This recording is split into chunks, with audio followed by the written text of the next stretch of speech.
Amateur wife from Ukraine, watch her masturbate, sexy.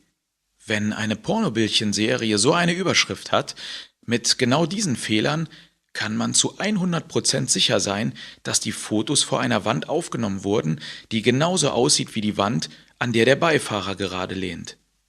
Es muss eine Vertäfelung aus Eiche sein, bei der die Latten am Rand schön speckig und abgegriffen aussehen. Sie müssen so glänzen, dass man den Mief von Kippen und Gleitcreme mit Kokosduft förmlich riechen kann. Außerdem wichtig, sowohl Vertäfelung hinter dem Ehebett als auch Amateur Wife müssen von dem Herrn mit der Kamera brutalst möglich von vorne zugeblitzt werden. Als Garnierung der Saunaclub-Idylle sind ferner erlaubt eine Medi- und Stereoanlage in der Ecke oder ein Monoblock-Gartenstuhl als Sitzgelegenheit im Hintergrund. Seit 10 Minuten versucht eine arme Schnake, sich die Vertäfelung hinter Nicks Bett hochzukämpfen, Richtung Decke, wo die Energiesparbirne hängt. Immer wenn sie die obere Kante des Holzes erreicht hat, rutscht sie zurück aufs Bett und krabbelt wieder los. Langsam müssten die Viecher doch gepeilt haben, dass das da oben kein Mond ist und auch keine Raumstation. Der Beifahrer sieht schrecklich aus.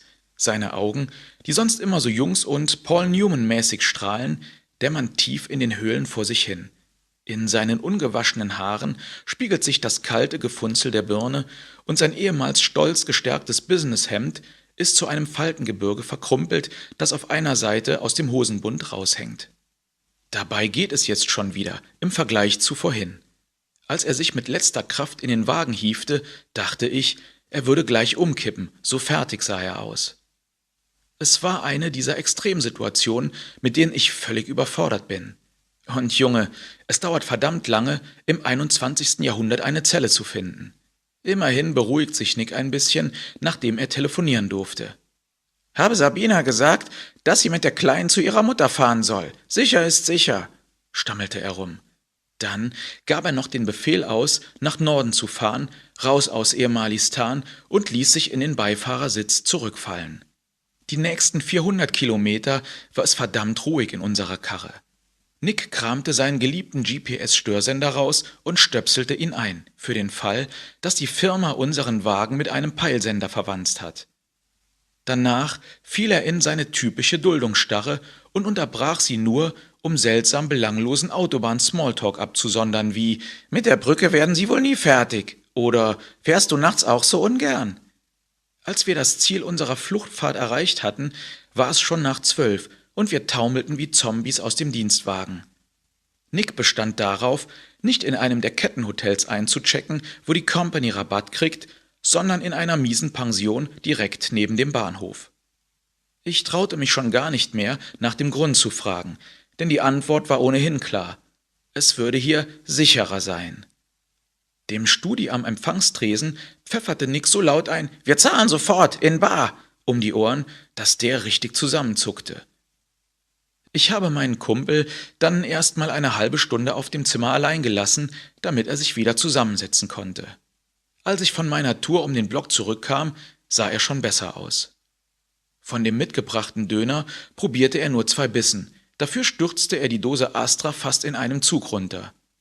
Per aspera ad astra, hahaha.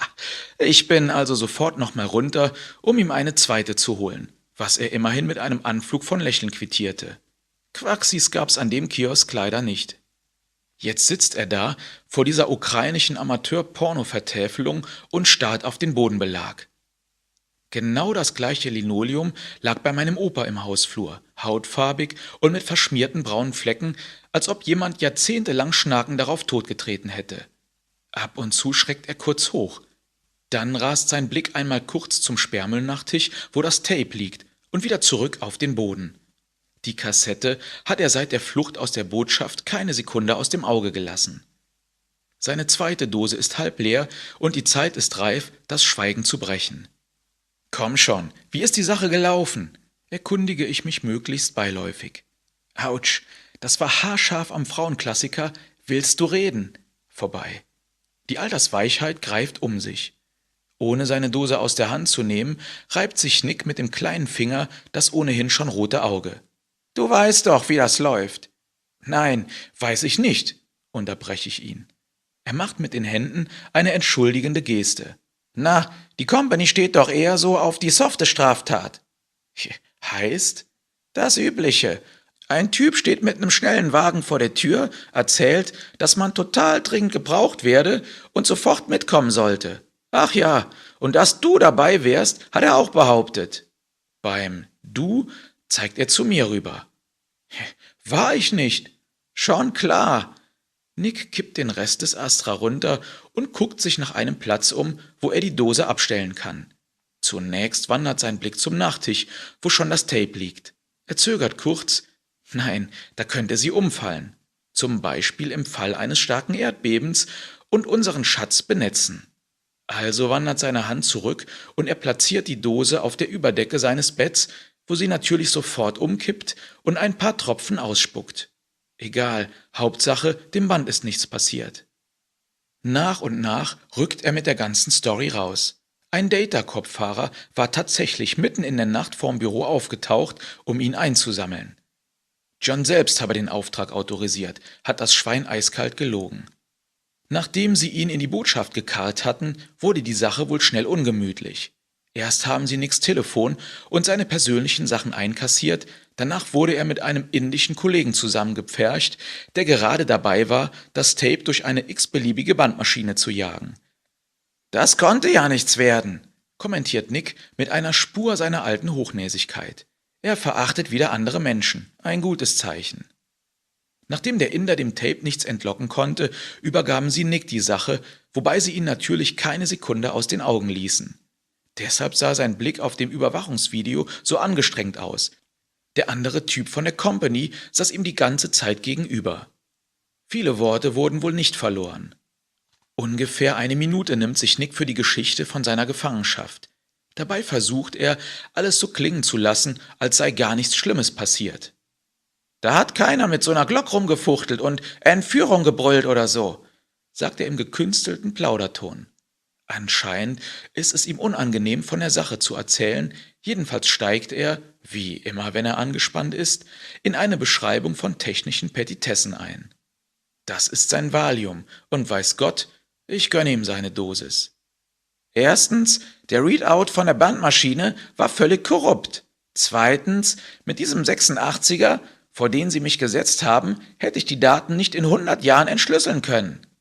Er rollt mit den Augen wie ein kleines Mädchen, das seinen Freundinnen auf dem Schulhof erklärt, welcher Popstar in dieser Nanosekunde überhaupt nicht mehr angesagt ist. Es war völlig klar, dass die ganze Aktion zu nichts führen würde.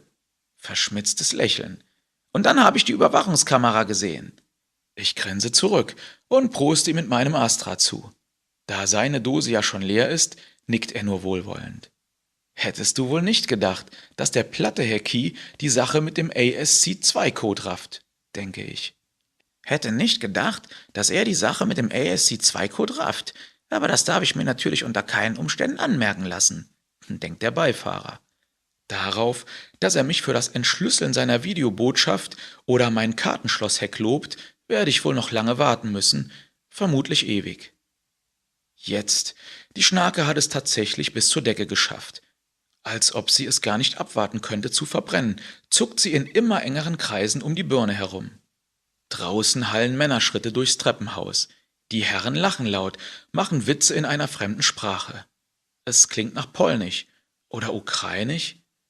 Wahrscheinlich sind es die Typen, die gerade von irgendeiner Art von Montage zurückkommen, um Kohle für ihre Amateur-Wife ranzuschaffen, damit die sich noch einen passenden Wohnzimmerschrank mit Vitrine aus Eiche kaufen kann. Tja, und jetzt? Frage ich. Nick zieht das Kopfkissen unter der Tagesdecke raus, die wie ein rauer, schwimmbadgrüner Aufnehmer aussieht, und stopft es sich in den Nacken.